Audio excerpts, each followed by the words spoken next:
Barakatah Yahweh, Barakatah Yahweh Shah, Barakatah Yahweh, Barakatah Yahweh Shah. All praise to Yahweh, Ba'ashem Yahweh Shah, Ba'ashem Rekal Kadash.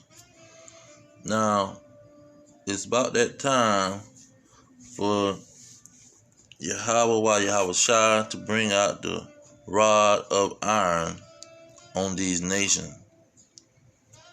And this rod of iron is going to subdue these nations.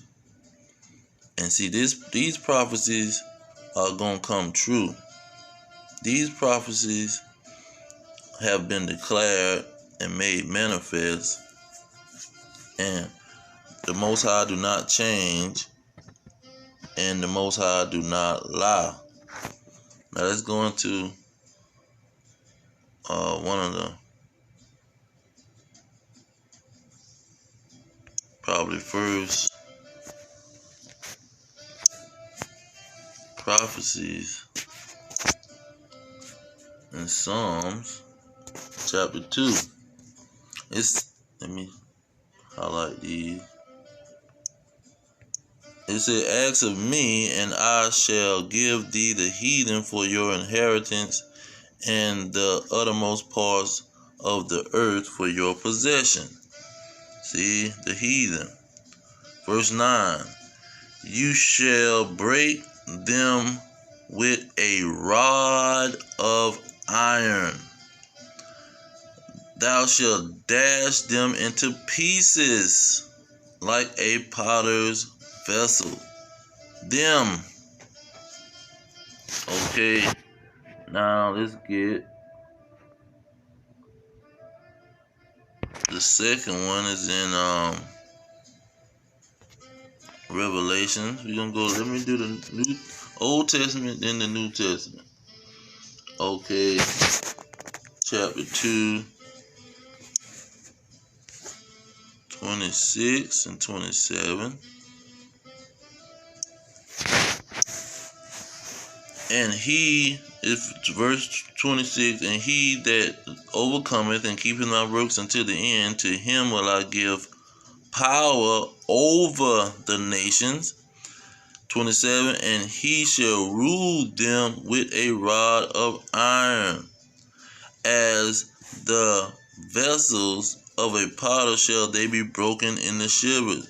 So this is after the end, because it say, "He that keeps my work until the end, then he's going to get power over the nation." Not saying Yahweh Shah is going to come and destroy the nation, because that's what the psalmists and these Christians, they would use the psalmist and say, this is talking about Yahweh Shah, who they ignorantly call Jesus Christ, and he is going to come and do that to the nation in Armageddon. No, this is after Armageddon. He that overcometh, not Yahweh Shah, he as a human, as a person that's doing what Yahweh Shah told him to do. He, because this is in red letters and this is Yahweh Shah talking. "And he that overcometh and keepeth my works unto the end, to him will I give power over the nation, to rule them with a rod of iron." Now, who is he talking about? Okay, let's get that. Let's go back to the Old Testament and see who is he talking about. Jeremiah. See, 17 is it? No. 20. 21. 20 on the dot. It say, "Thou or you are my battle axe and weapons of war. For with you will I break into pieces the nations, and with you will I destroy kingdoms." See, he's not talking about one person. Let's get who he's talking about. 19. This is who he's talking about. It say, "The portion of Jacob is not like them, for he is the former of all things, And Israel is the rod of his inheritance.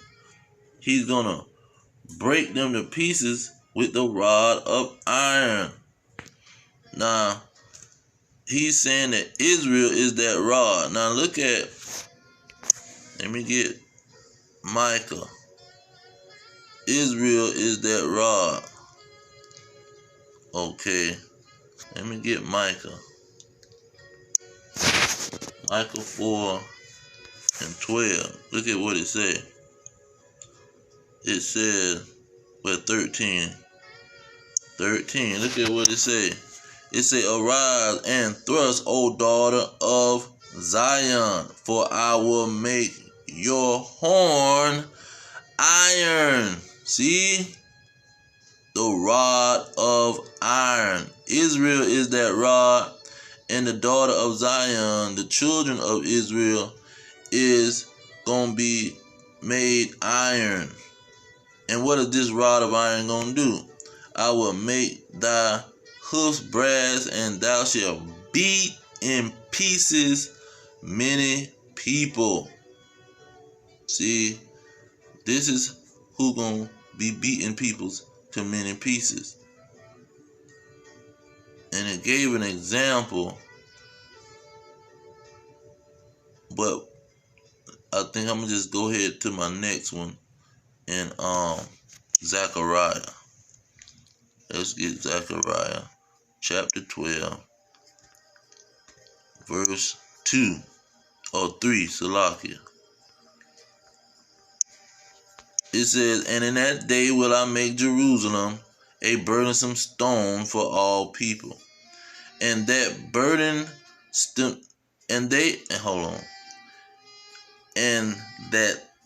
all that burden themselves with it shall be cut in pieces.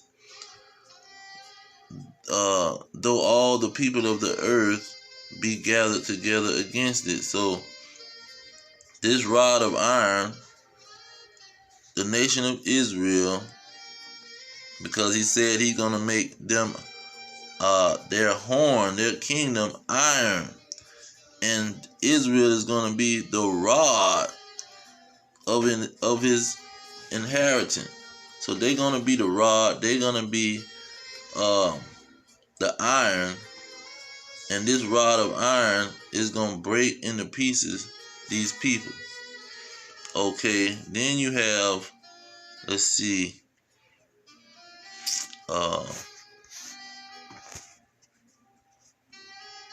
you got Daniel. Let's get Daniel.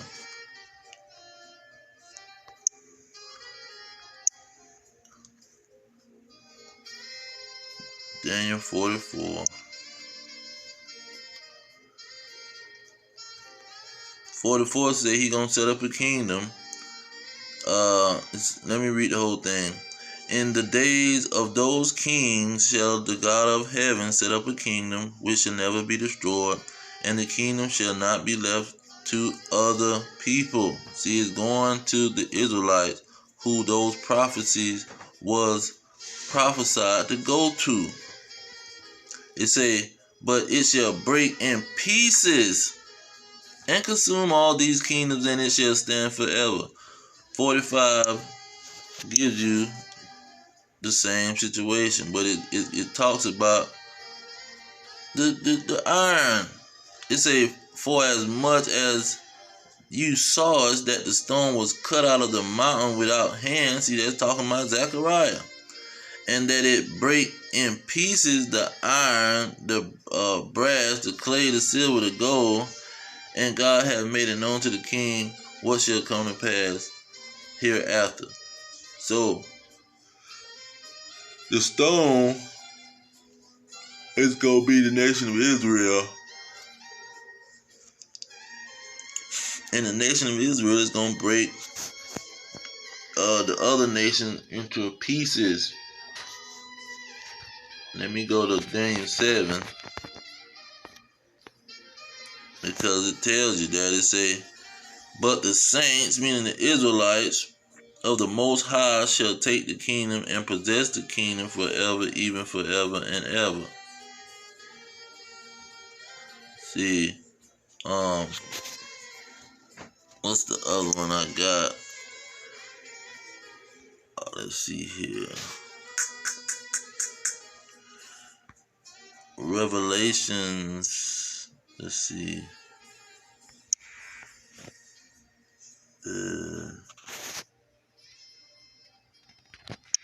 Let's go ahead and peek at this real quick. Revelation 7.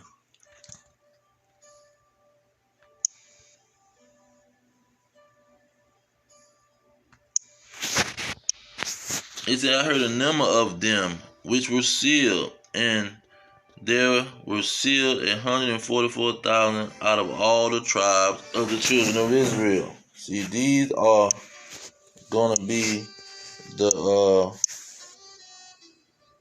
weapons of war that he's talking about. He said in Revelation 5 and 10, and has made us unto our God kings and priests, and we shall reign on the earth. This 144,000 of from all the tribes of Israel is going to reign on the earth and be his battle axes and weapons of war to break in pieces the nation. Okay, what is the nation going to have to do when these kings is ruling? This 144,000 kings is ruling. What are they going to have to do? Let's see here. Is 16? Yep, 16. It says in it, this is verse 16. And it shall come to pass that everyone that is left of all the nations which came against Jerusalem, this after Armageddon, the people that's left, because a lot of people going to be destroyed in Armageddon, but everyone that's left from Armageddon, the battle of the great day of God all Almighty, they're gonna, it says, shall even go up from year to year to worship the King, the Lord of hosts, and to keep the Feast of Tabernacles. See, all of these people that's left alive after the battle of Armageddon, they gonna have to go and worship the 144,000, meaning give them respect, honor, and allegiance. Okay, then let's go here. They're gonna have to give respect, honor, and allegiance to the Israelites. Okay, let's get that in Isaiah. Salakia. And we're gonna get Isaiah. Let's get 60 right quick.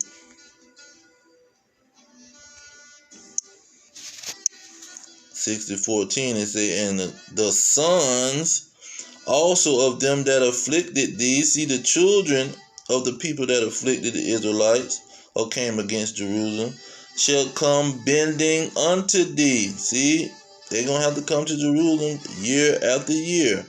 It say, and all they that despise thee shall bow themselves down at the soles of thy feet. See, and they shall call thee the city of the Lord. That's Jerusalem. They call the Israelites is being called Jerusalem. The Zion, Israelite is called Zion of the Holy One of Israel. Now let's go to Isaiah 2 and 2.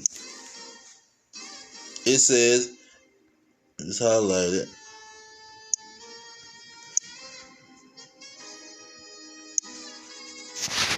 It says, it shall come to pass in the last days, the mountain of the Lord's house shall be established in the top of the mountains, and shall exalt above the hills, and all nations shall flow unto it. See, year to year, year after year, they're going to have to flow to it. But where is this mountain?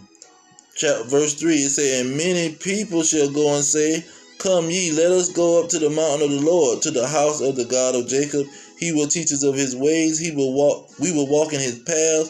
For out of Zion, see, that's that city,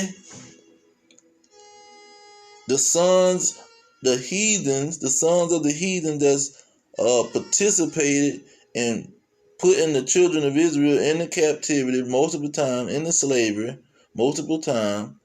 For out of Zion shall go forth the law. They're going to have to come up and worship the king, get the law from the king, and the word of the Lord from Jerusalem. See, that's where that word is coming from. It's not coming from any place else. Let's go back to Zechariah and look at that once again, just in case they missed it.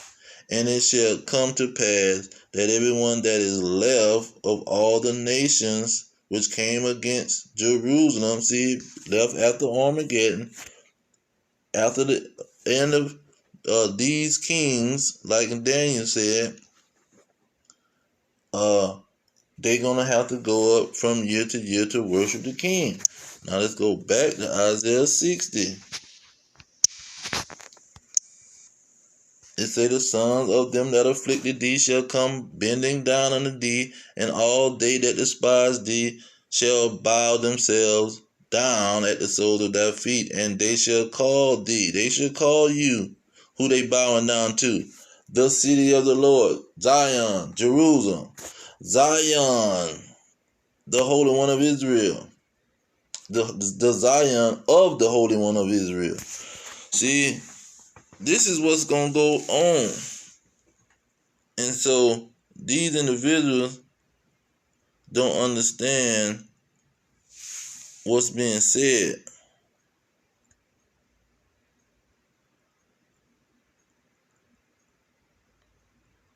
And look at what it said in 17. We talking about the rod of iron. For brass I will bring gold, for iron I will bring silver, and for wood brass, and for stone iron. I will also make you your officers peace, and your exactors righteousness. And that's also a part of that rod of iron. We're going to be establishing peace with that rod of iron and establishing righteousness. That's why I say the law is going to go forth from Zion, and the word from Jerusalem. Okay, so that's how we're going to beat these nations into pieces, with the rod of iron. Let's get the gates of the kingdom. I haven't brought this out in a while. It says, verse 12, it says, and had a wall great and high, and 12 gates, and at the gates 12 angels, and the names written thereon, which are the names of the 12 tribes of the children of Israel. You got to be one of those people to get in those gates. Okay? You got to be from the 12 tribes to get in those gates. Okay,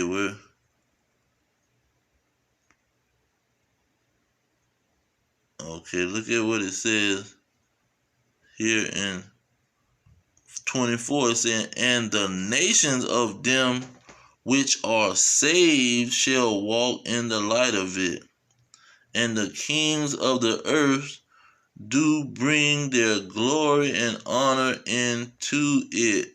That's when they're going to be bringing their possessions and worshiping the king at the Feast of Tabernacle.